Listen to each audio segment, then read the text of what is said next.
Olá pessoal, então hoje a gente vai fazer uma revisão sobre essa nossa primeira república, essa República Velha. Eu destaquei pontos principais para vocês, pontos importantes, e tem muita coisa a ser estudada. Vocês desculpem qualquer barulho que possa ter, porque eu tô gravando no celular, ok? E às vezes pega o barulho bem longe.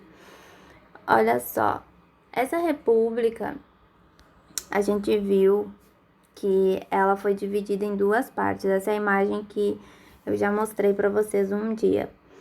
Primeira República e República Velha é a mesma coisa. E essa república, esse primeiro momento republicano no Brasil, é dividido em duas fases: a República da Espada e a República Oligárquica. A República da Espada é assim chamada porque foram governos, de dois militares, Deodoro da Fonseca e Floriano Peixoto. Lembrando que não foi uma república militar, não foi nada disso, não foi um governo militar. Sim, dois militares presidentes, dois presidentes militares dentro de uma instituição civil que é a República. Então, a República da Espada, desde a proclamação, 1889, até a primeira eleição, 1894. A partir do momento que tem a eleição, inicia a República Oligárquica, que está aí do lado. E vai de 1894, dessa eleição, até 1930, no golpe de Vargas. Aí, destaquei alguns itens aí para vocês sobre a crise nessa República Velha. Pessoal, eu quero deixar claro para vocês que eu não trabalhei a fundo cada detalhe, cada item, cada coisa, porque o assunto é muito extenso. Então, não se preocupem em dizer assim: ah, a professora não me falou isso, ah, mas isso ela não deu na aula. Ah, vocês entendem? O que vocês tiverem curiosidade, falei várias vezes isso nas interações, tiveram curiosidade, pergunte. Eu tô respondendo algumas questões no privado e eu tô pedindo para mandar no fórum, que é interessante porque às vezes uma curiosidade que de um pode ser a de outro. Então, tá parecendo muito resumido? Sim, tá resumido, e foi a forma que eu falei para vocês no primeiro dia que eu gosto de trabalhar. Eu gosto de deixar as coisas mais simples para vocês e passar o básico, passar o essencial e sim aprofundar quando eu achar que é o momento e que é o assunto certo, ok?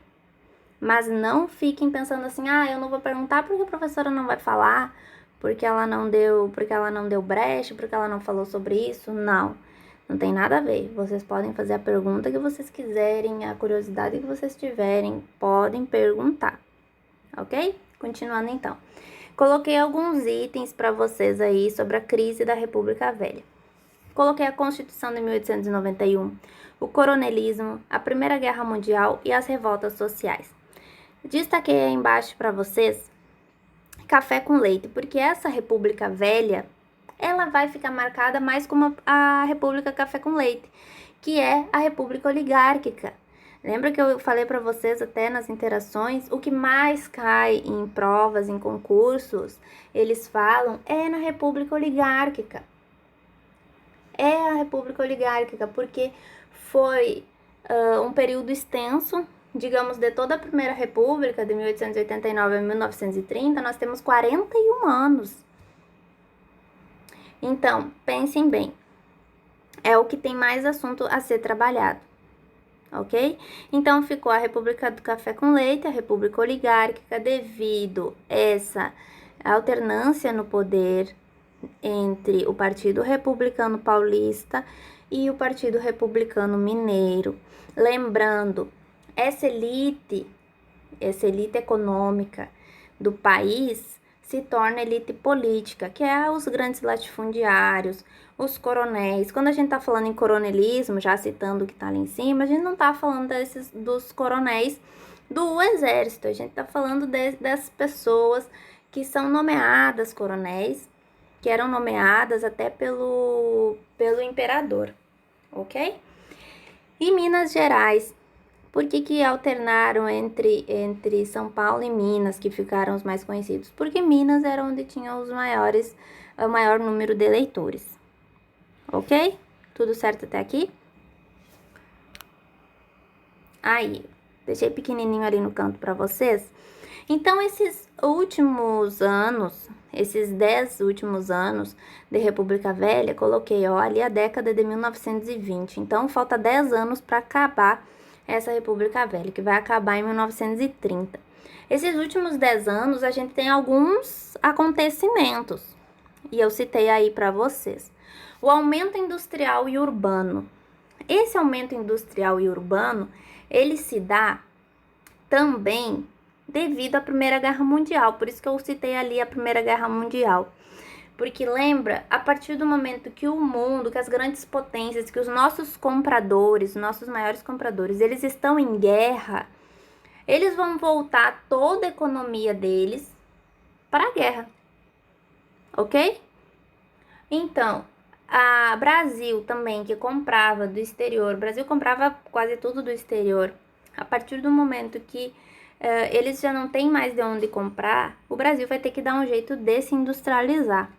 E aí começa as primeiras fábricas, as primeiras indústrias que eu citei para vocês, que foi têxtil e de alimentação.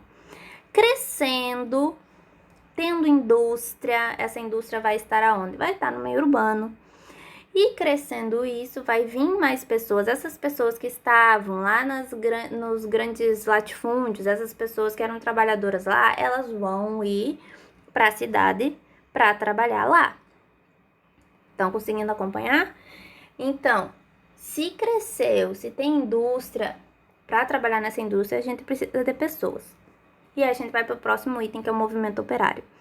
Para trabalhar, a gente precisa ter condições, a gente precisa ter um bom salário, né? Que é o mínimo, porque tu está dedicando tempo a isso. E não é o que a gente tinha, que a gente vai ter só as leis, a consolidação das leis trabalhistas. A gente tinha até algumas leis, mas eram leis frágeis, que não garantiam, na verdade, direito a esse trabalhador nessa época. Vamos ter leis consolidadas, por isso que se fala CLT, Consolidação das Leis Trabalhistas, somente com Getúlio Vargas, tá? Então, por isso que existe esse movimento operário. A gente tem a fundação do Partido Comunista Brasileiro em 1922. Por que isso é um item? Porque o resto do mundo, nesse momento, a gente vive a Revolução Russa, que leva o socialismo ao poder. E qual é o medo? O que isso influencia aqui no Brasil? Era uma avalanche socialista nessa época, sabe? Então, qual era o medo? O medo era qualquer pessoa que tinha uma indústria, donos de alguma coisa, tinham medo que esse movimento socialista chegasse aqui. E chega com essa fundação do Partido Comunista Brasileiro, de alguma forma, é uma ameaça nessa época. Aí nós temos o modernismo também. Nesse momento, assim, falando bem a grosso modo, o modernismo ele tinha duas linhas, duas vertentes, assim. A primeira é que queria romper com essa imitação europeia, porque lembra que eu falei para vocês, o Brasil queria ser muito parecido com Paris. Então, não, nós temos artistas aqui, nós temos pintores aqui, nós temos a nossa música daqui, aí a gente vê a música popular brasileira. Nós temos muitas coisas aqui, a gente não precisa ficar copiando a Europa, ficando admirando as artes europeias, porque era chique ter um quadro estrangeiro, era chique admirar a música estrangeira. Então, esse movimento modernista tem uma primeira linha essa, e então assim vamos admirar o que temos aqui, né? E a outra vertente era a vertente criadora, essa linha criadora, que se dividia entre duas tendências, a futurista e a primitivista. Isso mais no âmbito artístico mesmo.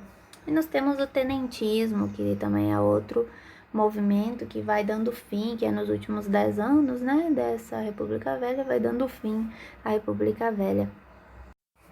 Esses jovens oficiais que estão descontentes com essa república do café com leite, essa república dos grandes latifúndios, querem uma moralização. Vocês vão escutar muito essa palavra moralização. O que esses jovens oficiais queriam? Moralização política, a partir do voto secreto, a partir de acabar com esse voto a cabresto. Porque se a gente está tendo voto a cabresto é porque tem a concentração de terra está na mão de poucos. Poucos comandam um grande contingente de pessoas. Lembra que eu falei, já citei para vocês que tinha grandes latifundiários que fazia os seus empregados, os seus dependentes aprender a escrever o nome, pelo menos porque já era considerado alfabetizado, para assim votar em quem eles queriam. Claro que esses jovens militares, eles defendiam uma república, como é que eu vou explicar para vocês? Conduzidas por um militar. Eles acreditavam que daria mais certo. Defendiam também o ensino obrigatório, o nacionalismo econômico, o desenvolvimento industrial, lembrando o Brasil ruralizado, Brasil com poucas indústrias. Então, entretanto, como qualquer movimento assim nesse momento, ele é falho, né? Ele acaba sendo derrotado. Nessa questão da revolta dos 18 do Forte, resumindo assim para vocês, estamos na República Oligárquica, lembra? São Paulo e Minas. Então, nas eleições de 1922, São Paulo e Minas, eles lançaram a candidatura de Arthur Bernardes, e o Rio Grande do Sul, Bahia, Pernambuco, Rio de Janeiro, eles fazem uma campanha de oposição à reação republicana, então, apoiando o candidato Nilo Peçanha, que automaticamente foi apoiado pelos tenentes, porque esses tenentes já estavam criticando essa república oligárquica, certo? Então, após uma eleição que é marcada por fraudes, porque é isso que esses jovens tenentes estão questionando, Arthur Bernardes vence. Arthur Bernardes, que está representando São Paulo e Minas. Arthur Bernardes vence, desagradando então esses tenentes. Somando a isso, ocorreu ainda em 21 um episódio de cartas falsas, ou seja, cartas criticando o exército atribuídas a Arthur Bernardes. Então, sim, esse momento assim de cartas, ofendendo cartas antigamente, não era simplesmente mandar uma carta. Essas cartas eram publicadas em jornais.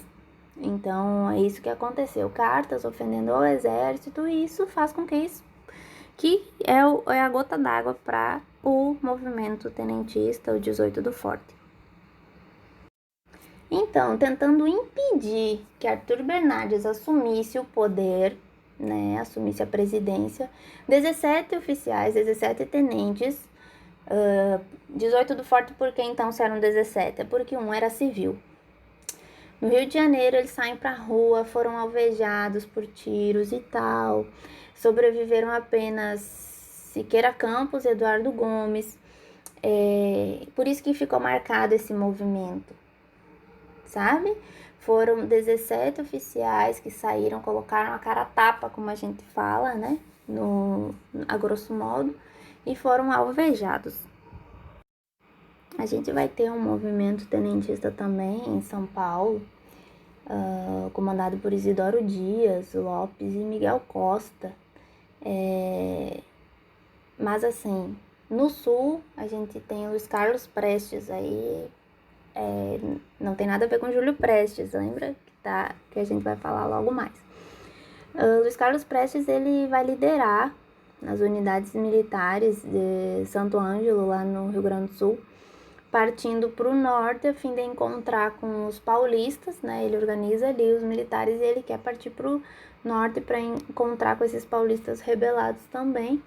Em 1925, em Foz do Iguaçu, os tenentes paulistas e gaúchos se juntaram, formando assim o denominado Coluna Prestes, que eles marcham mais de 25 mil quilômetros em apenas 2 anos, assim, falando sobre o governo e tal, que não tá certo, blá blá blá. Só que, pessoal, nessa época, como eu disse para vocês, eram poucos votantes, era uma população rural, era uma população ignorante para a época. Se eu acho que não teve mais adeptos esse movimento, porque a população em si não sabia do que se tratava. Se chegasse e falasse assim, ó, aqui ó, tem comida, e daí no meio daquele momento falar assim, ó, aqui tem comida, aqui tem isso, aqui tem água, vocês podem descansar aqui, e aproveitar e falar do governo é uma coisa. Agora, você chegar e já falar do governo, porque não tá certo, porque não sei o que, porque não sei o que lá, precisamos moralizar as eleições. Vocês acham que essa população no geral ia entender? Não ia, pelo momento que a gente estava vivendo. Então, vamos falar agora dessa Revolução de 30, que eu já citei algumas coisas para vocês. Nesse período, a gente está nesse revezamento, São Paulo, Minas, né? Partido Republicano Paulista, Partido Republicano Mineiro. E a gente tem uma crise em 1929. A crise nos Estados Unidos, né? Ou seja, acaba que o nosso maior comprador de café para de comprar o café. Então, automaticamente, o que vai acontecer? O Brasil entra em crise também. E traz um problema econômico e político. Essa crise traz um problema econômico e político. A gente tem um X da questão aí nessa Revolução de 30, aqui nesse momento. Essa aliança liberal formada por Minas Gerais, Rio Grande do Sul e Paraíba vai contra São Paulo, que está sendo representada por Júlio Prestes nas eleições. Nós temos eleições nesse momento, 1930. Júlio Prestes vai ganhar, de uma certa forma, né? Numa forma fraudulenta, vai ganhar. E Júlio Prestes tinha convidado João Pessoa para ser vice dele. E ele não aceita, João Pessoa não aceita ser vice. E aí tá a famosa palavra nego, que tá na bandeira da Paraíba. Vocês já devem ter visto que a bandeira da Paraíba tem a palavra nego. É porque ele negou, ele não aceitou ser vice-presidente de Júlio Prestes. Por quê? Porque ele estava do lado da Aliança Liberal e ele aceitou ser vice de Getúlio Vargas. E qual vai ser o estopim para essa Revolução de 30, para esse golpe de 30? Vai ser o assassinato de João Pessoa. Aí vai ter questões pessoais e tal. Mas pronto, acabou. João Pessoa é assassinado, foi a gota d'água. E aí está Getúlio Vargas marchando para assumir o poder, não deixar Júlio Prestes assumir a presidência. Então, dia 3 de outubro de 1930, Getúlio Vargas assume o poder, dando início ao governo provisório, ao governo de Vargas. Coloquei aí para vocês alguns itens: coronelismo, o que é, influência do coronel sobre os seus currais eleitorais, garantindo suas indicações através do voto a cabresto, política dos governadores, a troca de favores entre coronéis, prefeitos, governadores e presidência da República do Brasil. Lembra que eu expliquei para vocês o coronel a âmbito local, o governador a âmbito estadual e o presidente da República Federal. As revoltas sociais, então, o atraso industrial do Brasil, ainda predominantemente rural e dominado pelas oligarquias, favorece o surgimento de manifestações sociais. Manifestações essas que são rurais e urbanas, como a gente já citou. E aqui, resumido para vocês, o contexto da época, fatores estruturais. Primeira Guerra Mundial, aí a gente tem o surto industrial no Brasil, urbanização, e a gente tendo a urbanização, a gente tem novas pessoas aí nesse âmbito urbano, o que vai surgir o quê? Camadas médias urbanas, né? E o movimento operário. Essas camadas médias urbanas são os donos das indústrias e tal. A conjuntura política, nós temos a eleição de 1930, Júlio Prestes, São Paulo, Getúlio Vargas representando Rio Grande do Sul, Minas e Paraíba. Coloquei ali para vocês o assassinato de João Pessoa e aí a Revolução de 1930, com as oligarquias dissidentes, que dissidentes é contra, né, o que está acontecendo, mais esses jovens tenentes que a gente já viu do movimento tenentista, para Vargas tomar o poder e dar início a essa era Vargas, início ao governo provisório em 1930.